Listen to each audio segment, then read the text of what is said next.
How do we understand the great work of humanity in an era of ecological crisis?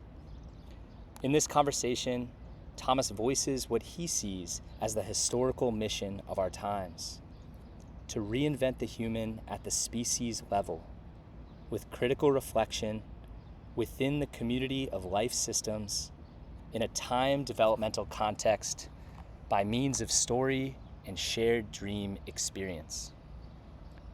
Each of these clauses is packed with profundity, and decades later, we're still unpacking the implications of Thomas's prophetic words. To reinvent the human is a recognition that Homo sapiens, more than any other creature, give birth to ourselves through symbolic consciousness. And for Thomas, we must reach back into our genetic coding, rekindling our mammalian nature in communion with the earth we inhabit. Such transformation must happen at the species level because none of our existing cultural forms are adequate for the global challenges we face.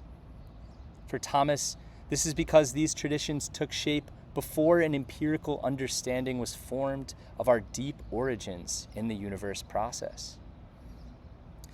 This reinvention must also take place with critical understanding because of the unprecedented complexity of issues like climate change, biodiversity loss, and pollution. In the words of environmentalist Bill McKibben, we're playing Russian roulette with the biophysical dynamics of our planet and must learn to tread carefully as such. To live within the community of life systems is at the heart of Thomas's message. We must shift away from a radical anthropocentrism to adopt a biocentric norm of value, orienting our lives and institutions within an interconnected Earth community. For Thomas, the reinvention of the human must occur in a time developmental context. This is because in the past 100 years, we have learned that the universe is not a fixed stage, but a dynamic process of irreversible transformations from simplicity to complexity. Understanding these delicate dynamics through deep time is vital for ensuring a viable human presence on this planet. This transformation must also take place through the power of story. And this is because narrative is our guide for how we came into being, where we are, and what our role is in the great epic of life. And finally, Thomas invites us to unleash the power of our dreams, for it is our imagination that drives transformative action. Deep in our bones, we must be allured by the hope of an ecozoic era of human Earth flourishing. Thomas, if you look at the universe and its evolution, there are certain moments when a particular creativity is called for. So you have the moment of galactic formation, the moment of the supernova. And in history, too, there are certain moments where a certain particular work that you've been talking about, the great work, is called for. Maybe you could say something about what this moment today really is calling for. In thinking about this moment, I sometimes put it in 3 sentences. It goes something like this. In the 20th century, the glory of the human has become the desolation of the earth. Second sentence. The desolation of the earth is becoming the destiny of the human. Third sentence. All human institutions, professions, programs, and activities must now be judged primarily by the extent to which they inhibit, ignore, or foster a mutually enhancing human-earth relationship. Now, this idea of human-earth relationship as mutually enhancing, that is, where the human is supported in its most sublime aspects, and the entire Earth community is fostered in its finest aspects. Now, this leads us to something that might be identified as the historical mission of our times. Each period, each century, each generation has what might be called historical mission. There's something to be done, something that is central to the period. Now, as I have indicated, the historical mission, as I identify it, is the mission of moving from a terminal Cenozoic period to an emerging Ecozoic period. That is, from a period when humans were a disturbing presence to the planet to a period when humans were benignly present to the planet. From a period of exploitation of the planet to a period of celebration with the planet. So that would be what I would call the historical mission. Now, a person might phrase this in a sentence this way. The historical mission of our times is to reinvent the human. Now, I use this reinvent the human because the transition from a terminal destructive period and an emerging creative period, as it exists now, requires a rethinking of the human.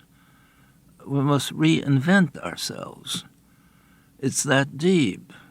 We're at that level of estrangement. We're at that level of destructiveness. But the human has developed a pathology that has terribly distorted the whole of the human mode of being. So we must reinvent the human, our ideals of what a human being is, and none of them are adequate any longer. Or at least they have not been effective in avoiding the devastation of things. So I say, reinvent the human. Now, this is important for this reason. Let me give you this full sentence, though, before I go in extensively to explain reinventing the human. The historical mission of our times is to reinvent the human at the species level with critical reflection. This is all one sentence with 7 phrases. Is to reinvent the human, first phrase, at the species level with critical reflection within the community of life systems in a time developmental context by means of story and shared dream experience. I'll say that again. The historical mission of our times is to reinvent the human at the species level with critical reflection within the community of life systems in a time developmental context by means of story and shared dream experience.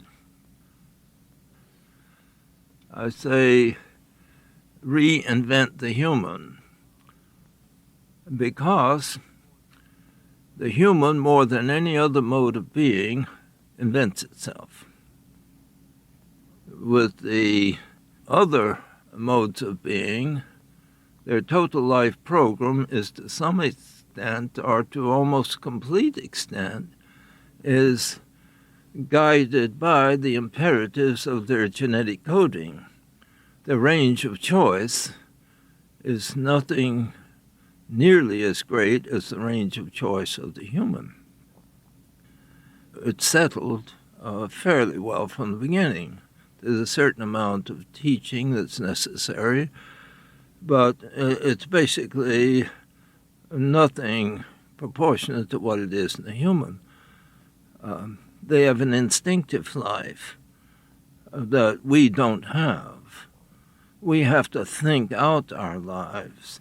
We have to think out how to get our food and how to build our shelters and how to do our clothes and how to establish our values, our celebrations, and so forth, and how to create our music. And those forms of life that are not human have to do some of this, but nothing like the human. So I generally say that humans are genetically coded toward a further transgenetic coding that we have to develop ourselves, and that is what creates us in our distinctive human mode of being. Now, this results in the cultural formations of different tribal peoples at an indigenous level of development, but it takes on a more elaborate mode of expression in the literate, massive classical civilizations, say of China, or its Confucian tradition, or India, or the Western European American world. So now what is happening now is that we have to rethink ourselves at such a level that we have never had to do before. We have to think through our adjustment to the planet Earth in a way that we've never had to do it before.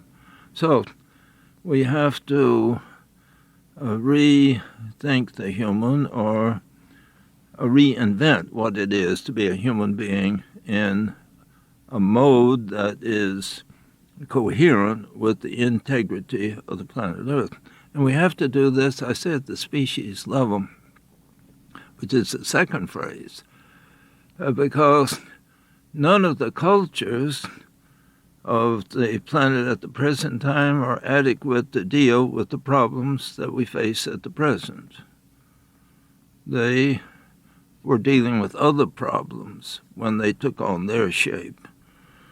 The Chinese were shaping themselves as a sequence of peoples that were developing into peasant life at the beginning, and then they took on the shape of an empire and of great literate culture. Same with Hindu India, or with Buddhist India, or with the biblical world, or the Greek world, or whatever. But none of these traditions can deal with the sense of the universe that we now have. They were built on a completely different sense of the universe, a different way of thinking.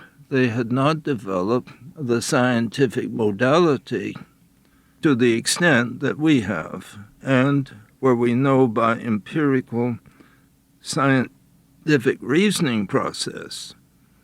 The traditional civilizations are founded in intuitive modes of insight with a certain amount of empirical scientific thinking, but it's mainly through the mythical mode of thinking in a more comprehensive manner. So what we can't find in any of the traditional cultures the answers that we need. So we have to go back to where? We have to go back to our genetic coding, what makes us human. We can't invent ourselves as human because that has to be genetic. We have to get our determination as human from a genetic process. But we cannot be adequately human simply out of the genetic determination. We have to develop a self-formation that we call a cultural development. So at the present time, we have to develop by conscious reflection and insight, we have to develop a way of dealing with our role in the universe that we know by empirical reasoning and that we understand as an evolutionary epic process that has gone through a sequence of irreversible transformations, moving in general from the lesser to greater complexity, from lesser to greater consciousness, from lesser to greater freedoms. So that to understand ourselves in this process is something radically new to the human endeavor, and that's what is causing our difficulty at the present time, because we don't know how to integrate our human life in this context. But the guides that we have in doing this are in our nature. There is implanted in our nature from the beginning tendencies that are sometimes called archetypes. They're tendencies toward certain modes of expression. For instance, we are not free to think or not to think. We're genetically coded to think, and we are going to think. But how we think and what we think and the use we put our thinking to, that's cultural coding. We are going to have effective relationships. How we shape those relationships, we do culturally. We are going to live in society. That's genetic. How we shape our society is cultural. So the fact that we do certain things, it's not a choice. We must do them, but how we do them is our cultural coding. And so at the present time, we have to reshape our cultural ideals and how we think and the values that we put on our thinking, how we shape affectivity, how we relate to the natural world. We have no choice but to develop a way of discovering and getting our food. But how we do that, we have to think through. So we develop what we call an economy or relationship with the planet. And we've developed agricultural societies. Some peoples have a pastoral society. Some do things one way, some another. But we have to do it. We survive physically and mentally and morally and artistically. We are going to produce art, but how we produce it, that's culture. So right now, we have to do something we've never done before.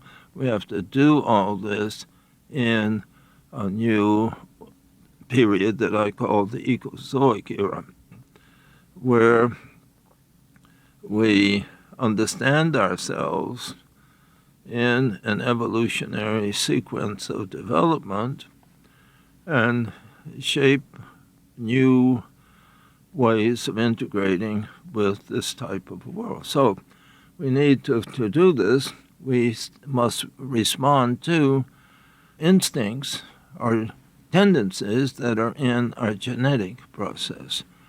The third thing is we must do this with critical understanding. In other periods, there was a certain immediacy and a certain spontaneity that did not require a critical judgment on prior modes of development, and such as we must do.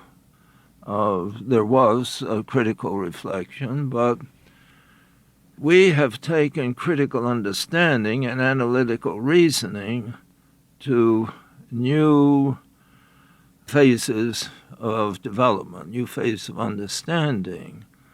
So we have to do things with a certain deliberate choice that extends more into rational processes than other civilizations had to do, because they just didn't have the complexity of problems that we have. Now, the fourth phase is the central phase. It's the keystone of this arch of 7 phrases. The fourth phrase is within the community of life systems.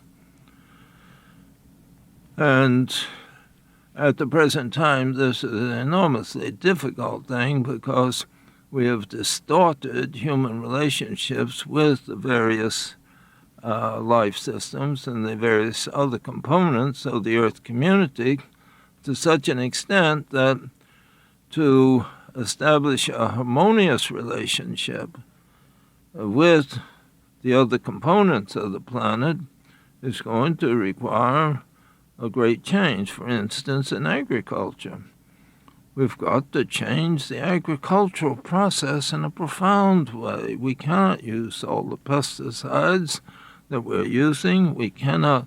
It's poisoning the land, it's poisoning the water, and it's ultimately poisoning ourselves. We cannot use the pesticides, the herbicides, and we cannot depend so much on artificial fertilizer. We will have to do it, certainly for a period of time, but we must progressively reestablish a period when these things would be done in a more organic and self-sustaining, ever-renewing way. So, this process of re-entering the community of life expression is going to require change in just about every aspect of our lives. We're going to have to establish new legal provisions. We've got to establish a constitution of the North American continent rather than a constitution simply of humans on the North American continent. Our whole sense of government must be understood as extension of the government that is already existing in the geological structure of the planet, that is a governance. The biosystems of the planet have established their own governance in their relationship with each other. And the various life forms enter into a continental governance. Humans must find their role in this governance and not assume that we come into the picture and impose a human governance on a passive continent. We must assume an attitude of being governed by the continent, primarily, before we respond with our demands that we make of the continent.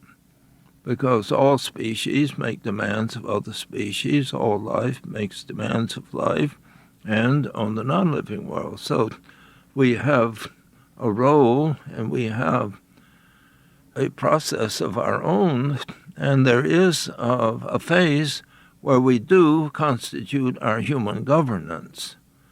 But our human governance over ourselves has to be considered as in continuity with the governance of the continent, and ultimately the human community has to accept the governance of the planet.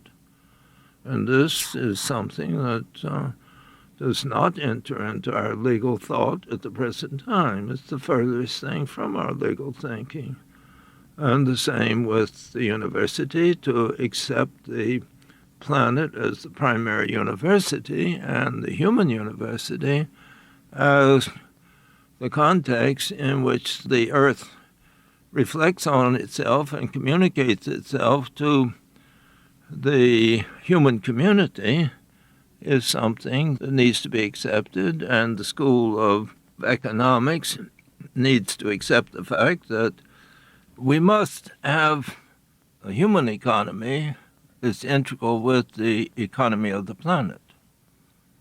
We have to establish human demand on the other species, because every life system has to make demands on other life systems. But we have to do this in a way that is of benefit for all the life systems of the planet.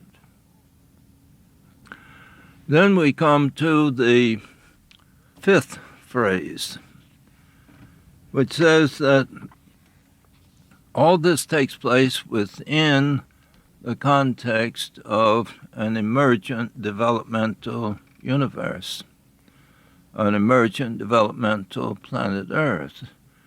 That is, we no longer live in the context of traditional societies, which experience time as ever-renewing seasonal transformation.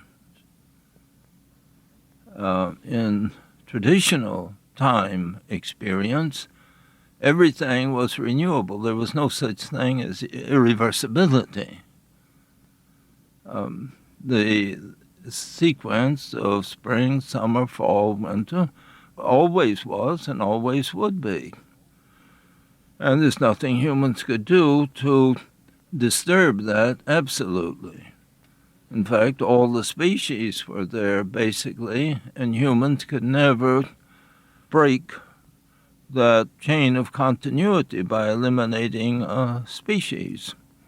So this idea of seasonal, ever-renewing forms of existence and a form of understanding in an evolutionary process whereby the universe takes shape by a sequence of irreversible transformation episodes, moving in general from the less complex to the more complex, the lesser to greater consciousness and lesser to greater freedoms. This type of a universe is something that humans have begun to live with only in recent times. And the understanding that we have of this process is such that it enables us to take control of the process to a certain extent and thereby to disturb the process. So what we have to learn to do is to live creatively within the sequence of transformations. And this is most important because there's an irreversibility about it, and that is the key feature of this. And that's the awesome aspect of what we're doing at the present time, because we are not damaging the planet in a traditional context where everything is renewed. What we do in extinguishing species is absolute, irreversible.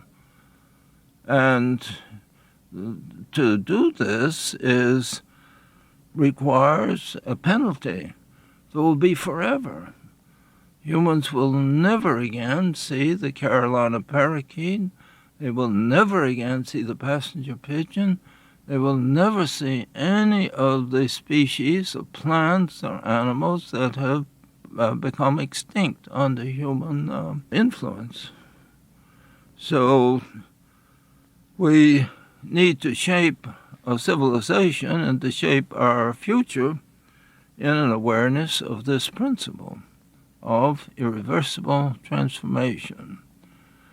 And if we enter into the new period, the Ecozoic era, it must take this into consideration and preserve as being most precious all the integral components of the planet Earth, because to lose any of the components is to weaken all the other components, because it's the stability of the system rests in the diversity of the components. A greater diversity establishes greater stability in the process. Lesser diversity establishes a greater weakness, a greater vulnerability of the process. So all these things need to be taken into account as we reinvent the human. Now, I say in this sequence, I say, by means of story and shared dream experience. When I say by means of story, I have in mind that the understanding of where we are and the general direction in which we need to go must be guided by our understanding of the story, of the evolutionary process. And we need to celebrate this story because the universe is, in this sense, this story, this sequence, this diversity of events that has taken place in time. Now, the former events are still present now. In a sense, nothing ever disappears. Each thing survives in its integrity throughout the total course of the process, because the story, like a musical phrase, the first notes have to be there when the last notes are played. Because you don't understand the musical phrase or the musical composition unless you hear the melody or know the sequence, because every following note changes the meaning of the previous note. And you don't know the meaning of the first note until you play the last note. So with a sentence, or so with any process. The earth is the integrity of the process. And the universe is the integrity of this comprehensive process. So when I say by means of story, there's power in the story. The story is what enables us to know where we are and how we came into being, and the direction that the process is going in, and our role in the story. If we don't know the story, we are simply isolated without knowing where we are, how we got here, or where to, any direction which to go. It's only the story that gives us our intelligibility, and that's why the creation story with each people is the narrative that's recited at any initiation process or any meaningful ceremony. At any meaningful ceremony, such as the introduction of the infant into the world, at the maturation ceremonies, at death processes, it's all placed in the context of the story. And the story is the real source of psychic energy. It's the feeling of fidelity to the story that we need to advert to in our dedication of our own lives and in making sense of our own lives, is found within the story. It's a heroic story. And our participation in the heroic story is of utmost importance, and we cannot do anything without the story. And through the story, we establish ourselves in a world of meaning. Without establishing ourselves in a world of meaning, then everything becomes meaningless. And then the last is the shared dream experience. The dream drives the action is a phrase that's commonly used in thinking about creativity. The poet dreams of the poem, the musician dreams the melodies, the artist dreams the picture, the political creator dreams the government and the destinies of the people that are to be guided. The teacher dreams the way to guide the young. The scholar has to dream the role that the scholar plays. The architect dreams the building. There's a dream dimension of all creativity. And there's a dream inspiration.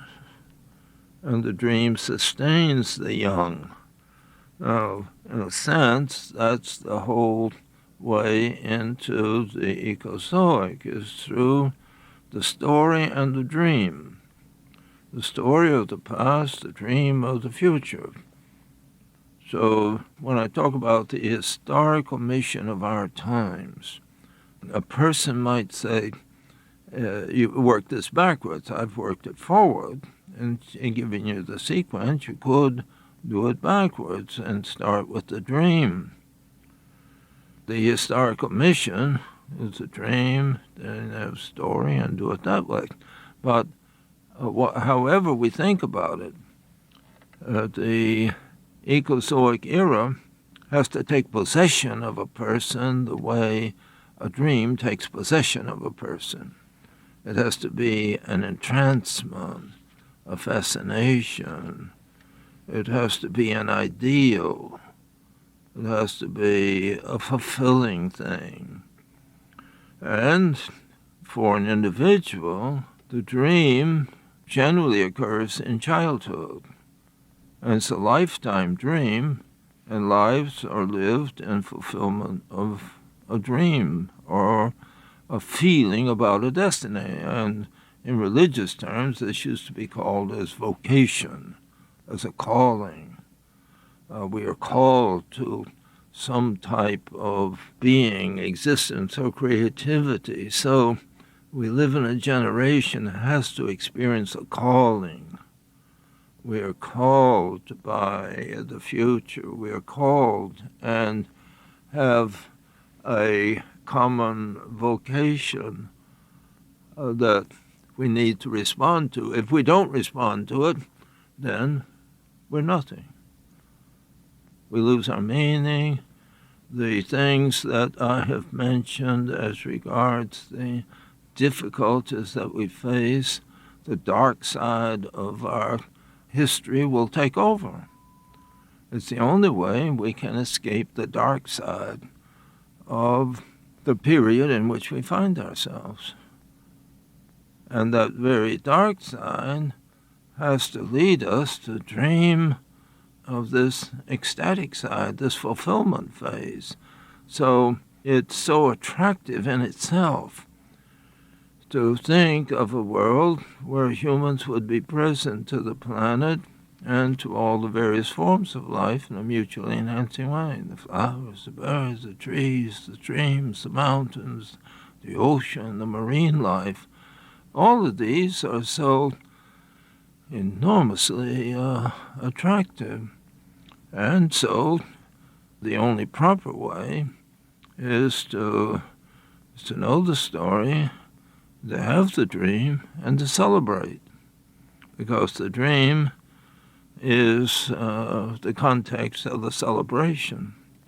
And so if we do that, then we have the design and the context in which we can fulfill the historical destiny of our times.